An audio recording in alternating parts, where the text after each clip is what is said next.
kelompok 4 yang beranggota yang pertama saya Andi Putra. Saya Zahra Najla.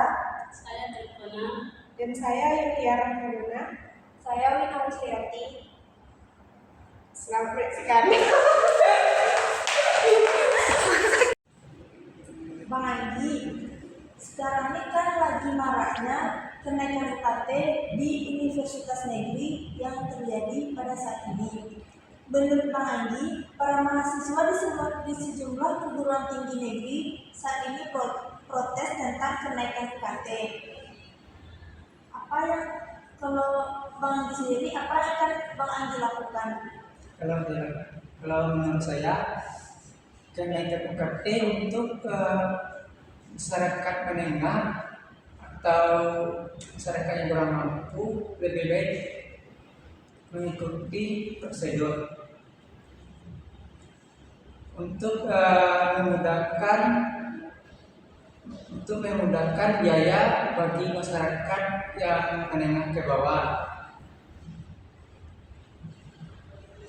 Jadi mahasiswa yang ada di universitas negeri yang tidak menerima aturan baru itu mereka melakukan demo kan Bang, Ya. ke rektornya itu kan. Tapi saya lihat di Universitas Riau mereka kata rektornya tuh orang miskin atau yang ekonominya kelas bawah dilarang kuliah katanya Bang. Apa benar tuh Bang? Itu sekedar belum tentu pasti yang tahu kita kan kita cerna dulu informasi itu dari mana asalnya, ikannya atau jurnalnya, baru bisa kita ambil kesimpulan. Itu mungkin hanya sebagai iming-iming dari belakang itu untuk menggagalkan mahasiswa atau membuat ragu mahasiswa untuk masuk ke perguruan tinggi karena adalah bagi masyarakat menengah tidak bisa masuk dalam perguruan tinggi. Baik Bang, terima kasih Bang. Kalau menurut Kak Ina bagaimana? Jadi kan menurut Kak Ina sendiri bagaimana? Menurut saya kalau misalnya kenaikan UKT itu berdampaknya itu besar bagi mahasiswa yang masuk kuliah itu karena kan kadang ekonominya itu kan nggak setara gitu. Terus ada yang ekonominya bawah gitu, orang tuanya tuh ekonominya tuh nggak stabil gitu. Terus nanti dapat UKT yang tinggi, misalnya apalagi dia kan jalur SNBP nih misalnya, terus dapat UKT yang tinggi, jadi kan orang tuanya jadi ragu untuk melanjutkan anaknya ini ke pendidikan yang lebih tinggi gitu. Jadi pasti orang tuanya tuh menyarankan untuk nggak usah lanjut karena mendapatkan UKT yang tinggi gitu sih. Jadi kalau bisa dari pihak kampus untuk menurunkan UKT gitu. Berarti kalau kenaikan UKT ini sama dengan mempersulit mahasiswa yang ingin kuliah di perguruan tinggi itu Kak? Tapi kalau misalnya anaknya ingin kali kuliah di sini Kak, tapi dia nggak mampu dan dia pun nggak ada kayak bantuan dari desa tuh gimana? Ya kayak bantuan dari desa tuh misalnya kayak mahasiswa KIP seperti itu. Gimana cara? Tapi menurut saya kalau misalnya dari oknum ini pengen kali di mau kuliah di satu universitas yang dia ikuti, kan itu berusaha sih mendapatkan beasiswa atau bantuan dari pemerintah. Baiklah, terima kasih ya Kak. Bang. Menurut Bang Anggi sendiri, apa perbedaan UKT Timur dan juga keadilan? Menurut saya KTPN itu bagi masyarakat orang tuanya yang PNS, kalau KTPN itu kalau bagi mereka tidak dibereskan.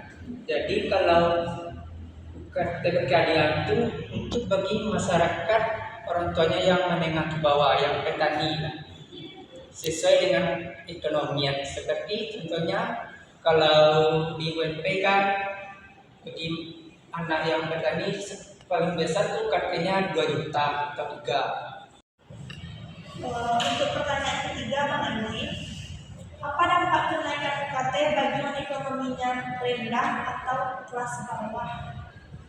tapi dia ingin sekali kuliah. Oh, dampaknya bagi kelas rendah golong ke bawah adanya kurang minat di dalam waktu belajar, kurang minat dalam waktu belajar, dan ada ada satu gangguan dari teman-teman untuk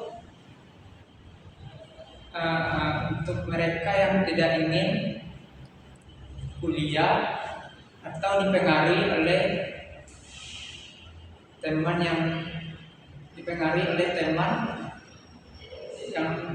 yang ada di lingkungan mereka.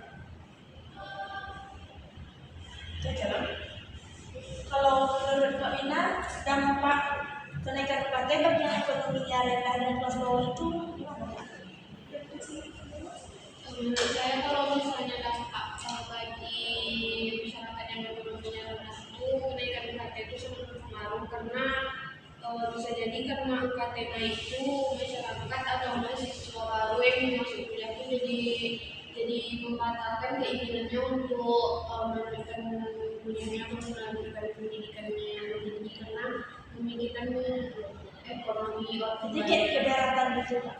ya keberatan. Terus juga pasti seorang anak itu pasti memikirkan gimana sih kalau orang tuanya bayar UKT gitu karena UKT tinggi. Jadi banyak pasti mahasiswa baru tuh yang masuk kuliah itu karena memikirkan UKT yang tinggi pasti sebagian dari mereka tuh mikir contohnya ya ini kan UKT-nya sekarang lagi naik gitu 1 sampai 10 juta. ya jadi pasti banyak dari maba-maba tuh mikir untuk mengundurkan diri karena padahal mereka nih lulus melalui jenjang eligible atau SNBP kan cuma karena UKT-nya tinggi jadi memikirkan keadaan orang tua yang gak bakal mampu untuk membayar jadi pasti memilih untuk mengundurkan diri.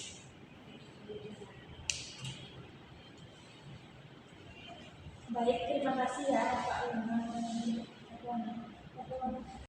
Kalau menurut Kak Lina sendiri, apa solusi yang ditawarkan universitas bagi mahasiswa yang kesulitan untuk membayar UKT?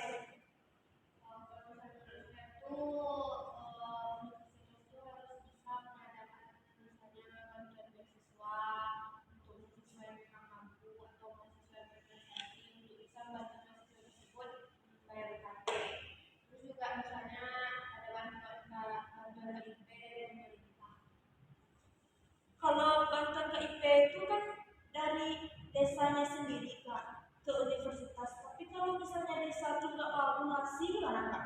Misalnya kayak gini, Kak.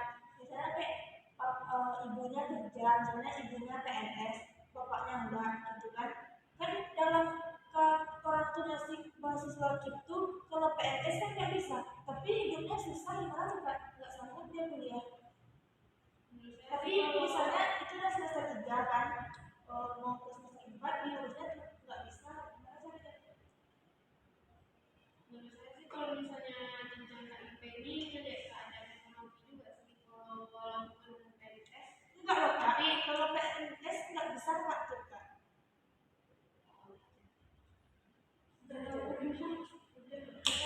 Foto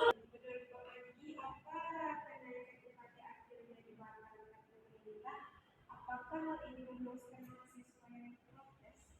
Itulah sangat jelas untuk memuaskan mahasiswa. Jadi bagi mahasiswa yang kurang mampu itu sangat memuaskan. Kalau bagi siswa yang mampu itu rasanya biasa aja. Jadi masyarakat ini kita di dalam satu kampus itu nggak ada yang kaya satu kan ada yang bercampur itu. Jadi kalau di masyarakat kita tuh dalam golongan itu sangat memuaskan lah bagi mahasiswa yang dari golongan rendah, sangat terbantu di dalam membayarkan UKT ini. Menurut Kak Lina, bagaimana kenaikan UKT akhir ini pada pendidikan? Apakah ada hal yang memuaskan mahasiswa yang protes? menurut saya itu memuaskan sih bagi mahasiswa